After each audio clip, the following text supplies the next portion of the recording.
Okay, this is to be entitled The Truth About the Lee County Smear. Three, two. All right, listen up. I've been waiting a very, very long time to do this one, about a decade. This one is about one of the most important of the false accusations that they've been selling you for years now, kind of protecting that conviction all this time. This, in a lot of ways, is the most important of the smears. And as a result, this is probably one of the most important corrections I need to make, the most important thing that they have repressed. Therefore, one of the most important things that I need to finally, after all this time, be able to express. Now, get this: it's been about 11 years or so, and this is actually my very first chance to publicly talk about it. Now, to be sure, I had covered all of this already with the Netflix series crew, the Kings of Tupelo crew. I gave them the true receipts. I showed them everything. But guess what? They didn't bother telling you or showing you that truth. They didn't show it to you. So, and why that is, I still have absolutely no idea. But I want you to think about something. If you want to smear someone, if you really want to paint a picture of a person that's so horrible that no one would dare support them, especially politicians or powerful people who otherwise would have just raised objections. What do you think is the worst possible thing that you could accuse somebody of? The one thing which instantly puts any man, and it's always a man, at the very bottom of some social caste system, the legal caste system, what one charge makes you a complete pariah? Which specific charge causes everyone, family, friends, acquaintances, whatever your powerful advocates, what would cause the most damage? What would cause the entire planet to just flee for the hills? Well, there's really only one: child molestation. That's right. If you paint someone as a big perv, then their credibility is forever shot. You don't even need a conviction. All you need is the accusation, because at that point, the suddenly accused could really say 1 + 1 = 2, and no one would believe him. Prosecutor or cop, they simply use the word child and victim in the same sentence, and it's over. There's no recovering from that, ever. And you know who knows that? Obviously, prosecutors do. So do judges. So does law enforcement, like sheriffs, like Jim Johnson. And dutifully, the news organizations, they always just jump aboard the prosecutor's train, and with zero chance of impartiality or even any scrutiny at all of the accusation itself. And they do so with kind of a cultish obedience. So let's look at the actual facts now of the Lee County nonsense. And I say the actual facts because This call is from a federal prison. You never got those. Why? Because Sheriff Jim Johnson, he didn't want you to know any of the actual facts. So the propaganda press, they didn't bother to press. So here's what you think you know from 2013, from what you were told. Seemingly, out of the blue, on January the 18th, which was a Friday night, I think, the television news in Tupelo, WTVA being one of those stations, they announced to you that I had been arrested. An entire news segment showed Jim's Little Johnson, the redneck sheriff of Lee County, Mississippi, in Tupelo, giving a hyperbolic press conference with a massive task force behind him for kind of a visual effect. He made this spectacle look as if he just caught bin Laden, or that he personally rescued the world from an alien attack. They were all kind of formal, standing there, serious face, the U.S. flag in the background to enhance the stature of the major arrest, as if from a prolonged and deep and detailed, very serious investigation by this joint task force, literally that was what they were calling it, on crimes against children. And then he tossed around a category of crime generally called molestation. Now that very word, molestation, that's the magic word. You toss that word out there, and it's over. That word in people's mind, it just kind of automatically elicits kind of a certain sinister image. Everyone summons that same kind of imagery in their mind's eye of some poor, doe-eyed, teary-eyed child being abused in some dark, shadowy room somewhere. Well, James Johnson, he didn't even bother giving any of the details of exactly what he was claiming was done. The press never even bothered to ask. And it's been over a decade now, and guess what? They still haven't even bothered. None of them said, hey, what are the details? But here's what he did. What he did do was imply things. He mentioned that the accusers, although by the way, they're trained to use the word victims, since that kind of just reinforces that presumption of guilt in a much more insidious word, victims, that they were students in my Tupelo location of Taekwondo Plus. He told the public that the accusers were karate students. Now, a brief aside here. This has actually led to a decades-long kind of gossip, I guess you could say, claiming that these were male students. Little boys is what it implies, making it even more pervy somehow, which, by the way, that's their objective. It's a false implication, though, presuming that since it's a karate school, the students are little boys, because those are the ones that want to learn karate classes and go to it. Now, not for nothing. That's actually a false presumption, because just the opposite was true with me since at least the mid-'90s. In other schools that may be true, but in my school, the bulk of the enrollment always was and had been primarily female. Girls and women, especially in Tupelo. They were always the majority of my student body. Even most of my coaches and the red collar instructors, they were female. So those reporters or those media figures who reported little boys, or anybody who even thought that, they were creating their own narrative in their own minds, and because maybe that's how they wanted it to be. The other thing that he did say was, right now, our investigation has uncovered 2 victims. And there's that word again. But it's going to end up being as many as 8. He actually literally said that. And then he said, it takes some time in cases like these, in these kinds of cases. And note, I want you to, that presumptiveness there, these kinds of cases, for other people to get the courage to come forward. Now, again, I want you to note that use of presumptive language. It's very leading language. It's also very misleading, since come forward has kind of a particular implication. It doesn't sound as convincing to your audience if you actually say what you mean, which would have been something like, it'll take us a while to convince other people to make the accusation we want them to make against this feller that we're going after. That's actually what he would have said if he was being truthful, but you didn't want the truth back then. And if you think about it, that's actually exactly what's being made clear by that kind of dog and pony show. We're not solving some crime here, in other words. We're going after some person, our target, and we need to convince some people to help us get him. Anyway, that's actually how it was left. Except that a few days later, you were all told that I was being held under a bond, $1 million. $1 million bond. A few days, maybe a week after that, if you were still watching the news, heard them tell you that even though I was still sitting in the James Little Johnson's Lee County Jail, that I had just been found guilty of, get this, already, of indecent exposure. Then, a few weeks later, you learned that I had made bond and bonded out. And then you heard absolutely nothing until the KC letters a couple months later. That's what you were told.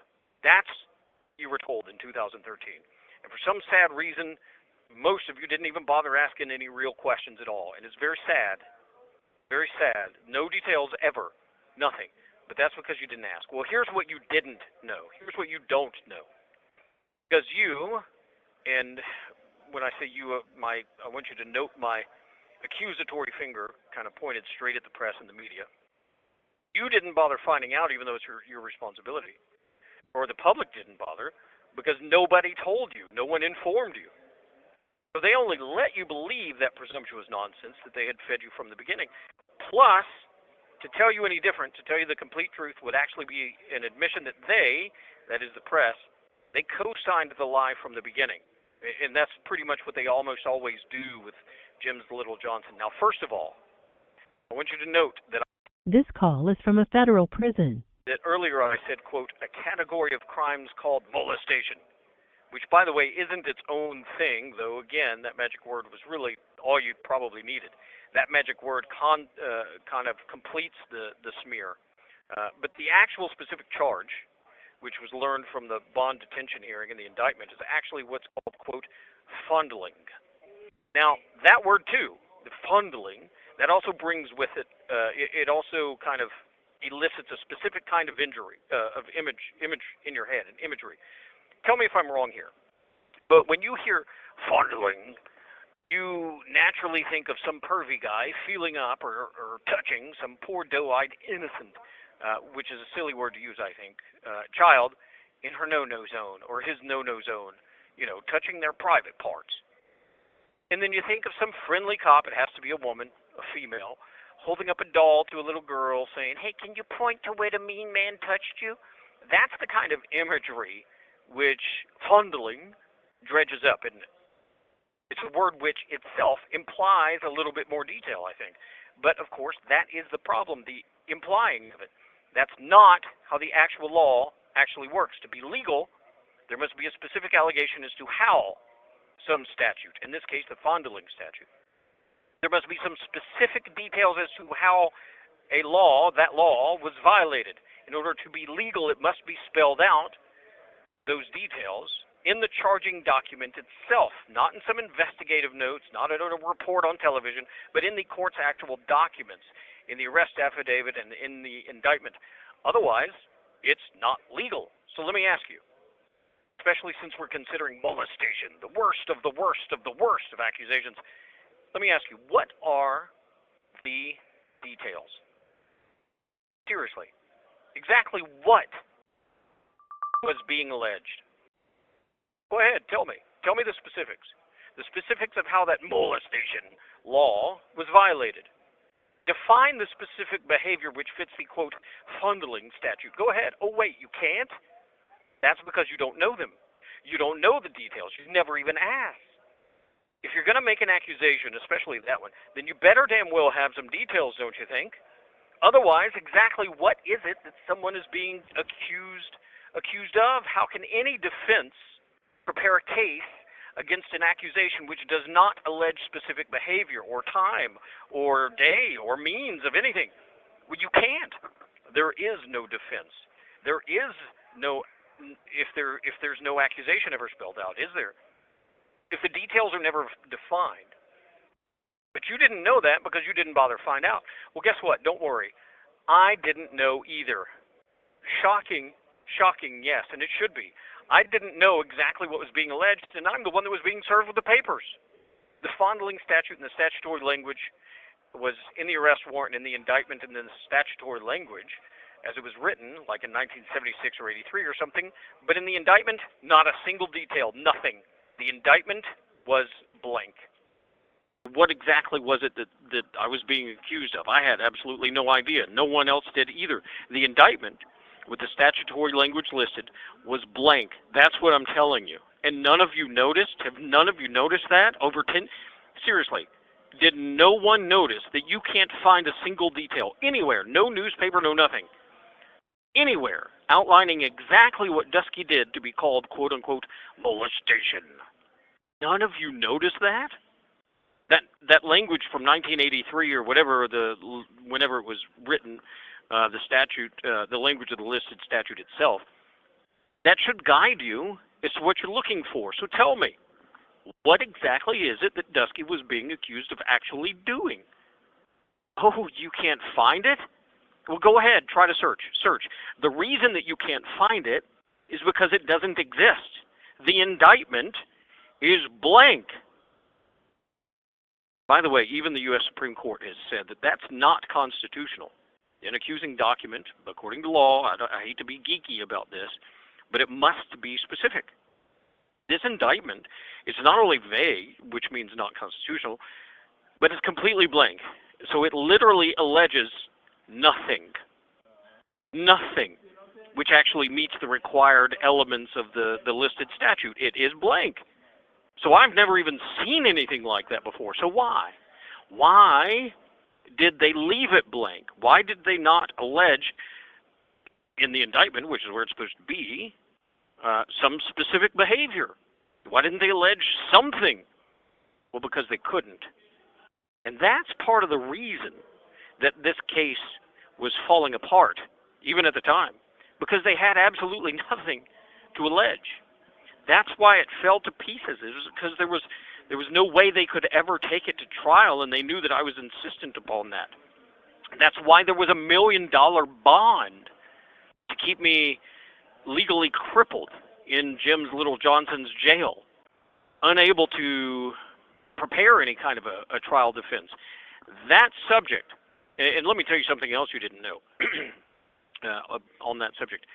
There were bond hearings that were scheduled in court to address that $1 million bond. But guess what? Jim Skinny Little Johnson, the sheriff of the jail, he refused to transport me to the courthouse for those the scheduled bond hearings. I didn't even know that my attorney, Lori Basham, I think she's a judge now, that Lori Basham had even scheduled the hearings with the judge, but she was there. Janet, my wife at the time, she was there too. The judge was there. But guess who wasn't there? Guess who didn't go to the bond hearings? Me. Well, why didn't I go? Well, because Jim's little tiny Johnson he refused my transport to the court, to the hearing. Not even the judge himself, Funderburk is his name, not even the judge himself had heard of such a thing.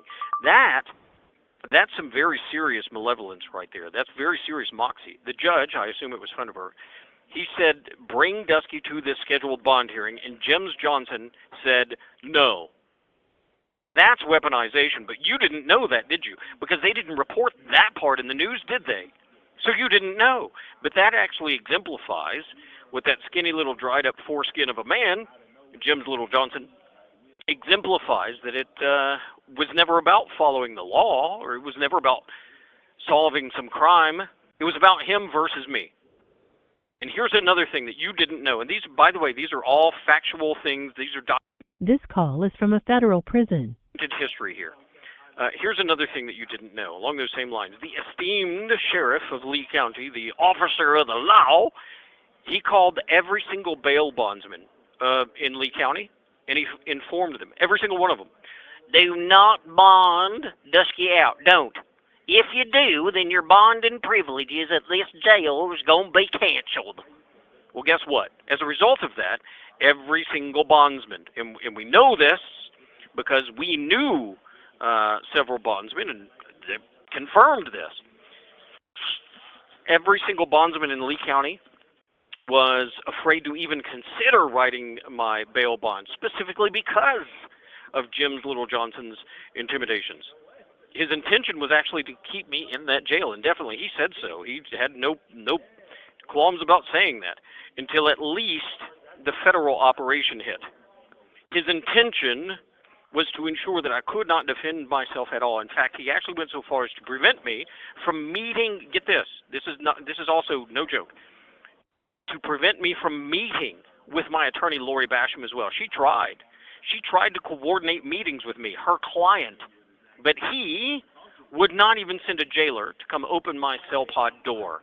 He, a sheriff, placed obstacles, even restricting my attorney from meeting with her client. By the way, that's a Sixth Amendment violation. It violates law. It violates the Constitution. But you didn't know that either, did you? These are documented facts.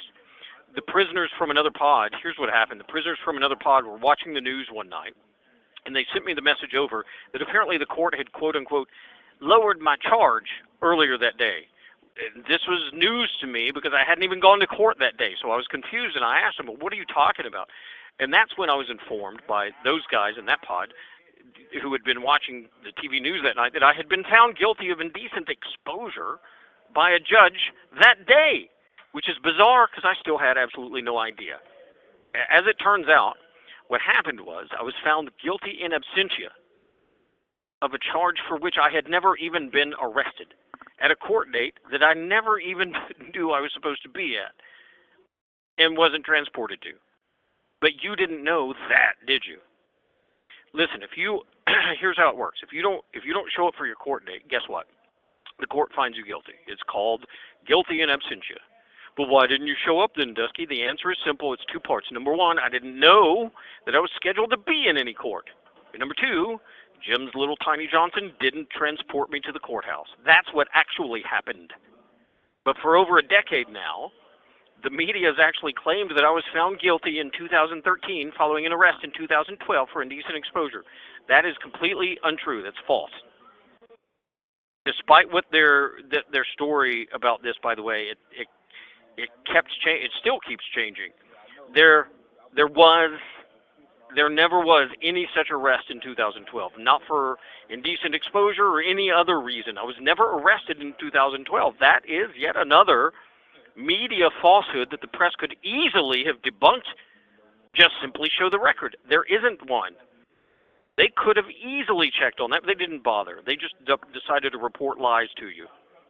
Your trusted media. Nevertheless, the discarded foreskin, Jim Johnson, he didn't allow me to be transported to the court hearing that I didn't know about, so guilty in absentia. Eventually, though, Janet did find a bondsman to write my... This call is from a federal prison. ...man who was not intimidated by the discarded foreskin, Jim Johnson. That bondsman was someone who had previously advertised in my newspaper. Yes, I owned a newspaper. His name was C.L. Hoyle. And so I bonded out. And by the way, even after I bonded out the discarded foreskin, he tried to keep me there, but he couldn't. So, he kept his promise, which was he retaliated against that bondsman, C.L. Hoyle. But you didn't know that, did you? The foreskin actually yanked C.L.'s name off the bondsman list, which suppressed his ability to write bail bonds in Lee County, or even know of any. This, by the way, is a crime in Mississippi. It's called malicious interference against a business. You want to talk about arrogance? They called me arrogant. You want to talk about arrogance? That's arrogance. You cannot do business in this town, my town, unless you do business the way I tell you to. That's insane. And by the way, this was no secret. It's not like it was a secret. The media could have reported all this, but they didn't. In fact, all of this led to a very public lawsuit that CL filed against the discarded foreskin Jim Johnson. So the record on this matter is actually very clear. But you didn't know that, did you? You didn't bother making those connections. No. Both the discarded foreskin, Jim Johnson, and the press, he hid that from you. Well, you know what? I didn't know about it either. Because you know who told me about it? Who told me about CL's lawsuit after Jim Johnson canceled him for bonding me out?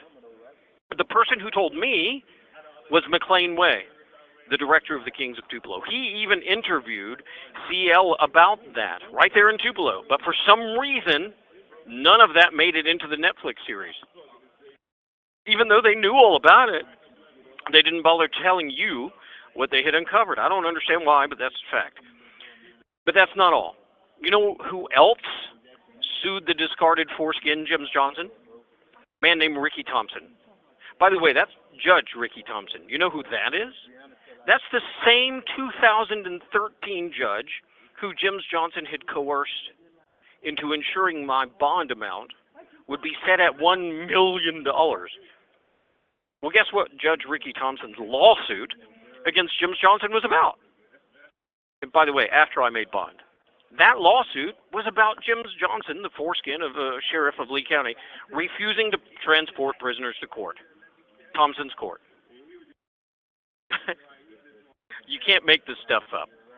This is all documented fact. But the press, WTVA, Netflix, they didn't tell you about that, did they? We know that they knew because, again, they're the ones that told me. That's how I found out about it. Now, all this stuff, everything I'm telling you on this call is not some secret. Just because you didn't know about it, it doesn't make it a secret. It's true that you didn't know about any of this, but not because it's a secret. In fact, every single thing I'm telling you is an actual matter of the public record itself. The public record which anyone could look up. And guess what? Netflix did. If they hadn't, I wouldn't have even known about some of this. But my point is this. This is all something you can easily see for yourselves. You didn't ever need to spend the last decade not knowing the truth, or worse, even repeating the lies, when it's been there all along.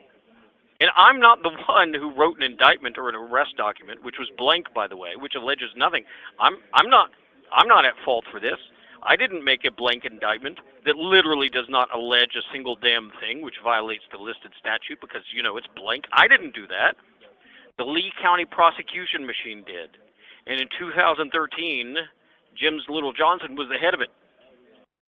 It isn't all of a sudden. The actual record has been there since 2013, so that's what we should visit next then. Let's visit what actually happened at that time.